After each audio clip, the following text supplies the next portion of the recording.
नमस्कार, मैं डॉक्टर अलका गुप्ता नागपुर से।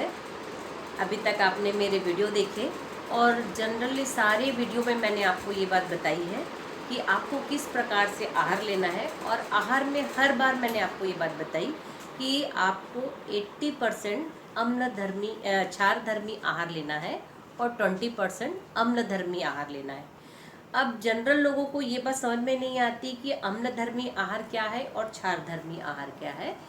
तो आज मैं इसी को आपको बताऊंगी। हालांकि ये बहुत ही कठिन विषय है, क्योंकि कुछ चीज़ें ऐसी हैं कि जैसे कि दूध दूध के बारे में लोगों को बहुत ज़्यादा भ्रांति होती है।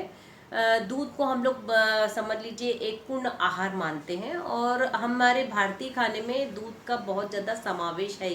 हम लोग सोचते हैं कि ये पौष्टिक है और इसको अच्छा समझते हैं, लेकिन नेचुरोपैथी में हम लोग अम्लधर्मी इसको अम्लधर्मी मानते हैं, क्योंकि जो हमारा जो दूध है वो यूरिक एसिड बहुत ज़्यादा आपका बढ़ा देता है। लेकिन दूध से बने हुए जो पदार्थ हैं जैसे कि छाछ है, छाछ को हम लोग अमृत बोलते हैं, तो आप छाछ ले सकते हैं, छाछ आपका आ जाएगा। जैसे मैं आपको बोलूँगी कि दूध नहीं पीना है, लेकिन दूध के साथ अगर फिर मैं आपको बोलूँगी कि आप छाछ लीजिए, छाछ अम्लधर्मी में आ जाता है। तो ये थोड़ा सा कन्फ्यूज़न है, इसलिए आप मेरे वीडियो को बहुत ध्यान से देखिए। लगे 2-3 बार देखिए, यदि आपको नहीं समझ में आता है तो 2-3 बार देखिए, और इसके मैं 1-2 वीडियो और आपको बताऊंगी, तभी आप समझ पाएंगे कि अम्लधर्मी और क्षारधर्मी होता क्या खाना होता है। तो सबसे पहले एक बहुत सा सिंपल सा आपको मैं बता देती हूँ कि जो आग में पकाया हुआ जो भी अनाज होता है, जो भी खाद्य पदार्थ होता है, वो हमारा होता है अम्लधर्मी। और जो हमारा क्षारधर्मी होता है कि जैसा जिस रूप में हमारे को पृथ्वी से मिला हुआ है, या हमारे को पेड़ों से मिला हुआ है, पृथ्वी से मिला हुआ है, जो भी चीज़ मिली हुई है उसको जिस रूप में हम लेते हैं उसी ही रूप उसको बोलते हैं कि हाँ, वो हमारा हो जाता है क्षारधर्मी आहार हो जाता है। तो अब क्षारधर्मी आहार में हम क्या क्या ले सकते हैं उसको मैं आपको बताती हूँ। सबसे पहले हम जो क्षारधर्मी आहार में लेते हैं तो फल, जितने भी प्रकार के आपके फल होते हैं हर प्रकार के आप फल लीजिए। और खास करके देखिए, मैंने आपके साथ में आपको ये मैंने एक फल रखा हुआ था, सीताफल। सीताफल का मतलब ये है कि ये सीजनल है। तो मैंने आपको इसके पहले भी बताया है कि आप हर चीज़ को उस रूप में लीजिए जो सीजनल है, उसको आप जरूर से लीजिए। जो भी चले, मान लो एप्पल है, बहुत महंगा फल है, लेकिन यदि आप 12 महीना उसको खाएंगे तो आपको फायदा नहीं करेगा। बनिस्पत आप सस्ती सी आप जाम लेंगे तो जाम आपको फायदा करेगा।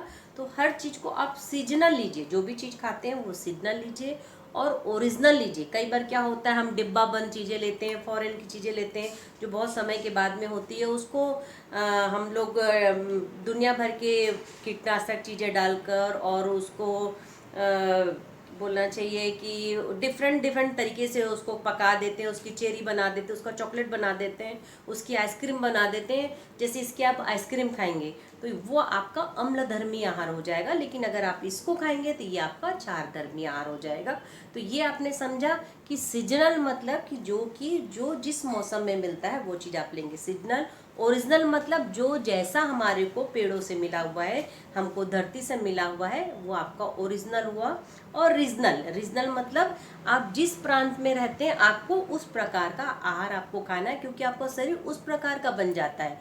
यदि जो गर्म प्रदेश में रहता है तो उसको ठंडी चीज़ें खाना है, लेकिन जो ठंडे देश में रहता है तो उसको आपको गर्म चीज़ खाना। हम लोग को ठंडी तासीरे की चीज़ खानी चाहिए, क्योंकि हम लोग जैसे महाराष्ट्र, मैं महाराष्ट्र में रहती हूँ, तो महाराष्ट्र की भी तासीर जो है थोड़ी सी गर्म है, तो इसलिए हम अगर ज़्यादा गर्म चीज़ खाएंगे तो हमको नुकसान करेगी।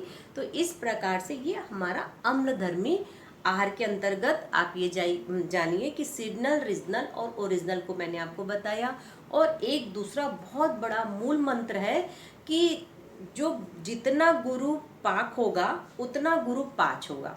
मतलब जिस चीज़ को जितना बनाने में प्रोसीजर लगेगा उतना ही आपको पचाने में भी प्रोसीजर लगेगा।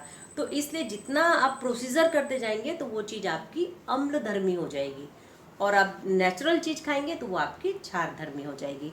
अब ये तो मैंने आपको बताया, अब हम क्या क्या चीज़ खा सकते हैं। अब ये दूसरी चीज़ मैंने आपको बताई थी, नट्स बताया है।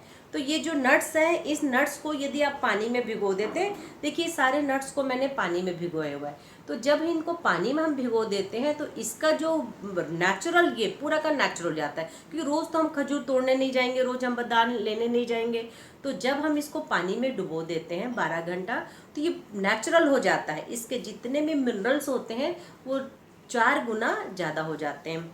अब जैसे आप अनाज लेंगे, अंकुरित गेहूँ, आज कितने किसी भी प्रकार का जो रहता है, मूंग है, मोठ है, बाजरा है, चना है, इसको आप अंकुरित कर लेंगे तो आपका अल्कलाइन फूड बन जाएगा। तो हर प्रकार का आप जो फल ले सकते हैं, हर प्रकार का आप नट्स ले सकते हैं, आप पनीर ले सकते हैं, आप दही ले सकते हैं, इस प्रकार की चीज़ें आप लेंगे तो ये आपके लिए अल्कलाइन फूड हो जाएगा। इसके बाद भी मैं आपको एक और वीडियो आपको बताऊंगी। अभी आपको बेसिक बताया कि क्या है अल्कलाइन और क्या है हमारा एसिडिक फूड। इसके बाद मैं आपको पूरी उसकी लिस्ट बताऊंगी कि क्या चीज़ हमारा ये फूड अल्कलाइन है और ये फूड एसिडिक है। धन्यवाद। इसी प्रकार मेरी वीडियो को आप देखते रहिए और मेरे से क्वेश्चन करते रहिए। आप जितना क्वेश्चन करेंगे मैं आपको उतना बताने की कोशिश करूंगी, और जितना आप समझेंगे उतना ही आपकी बीमारियां भी दूर होंगी। बीमारी की बात छोड़िए, आप एकदम स्वस्थ होंगे, हमेशा आप स्वस्थ रहेंगे, आप अच्छे रहेंगे, आप प्रसन्न रहेंगे, आपको किसी प्रकार की कोई बीमारी नहीं होगी। और आप जब आहार के बारे में जान जाएंगे तो आपको किसी भी प्रकार की कोई भ्रांति नहीं होगी और आप हमेशा स्वस्थ और अच्छे रहेंगे। धन्यवाद।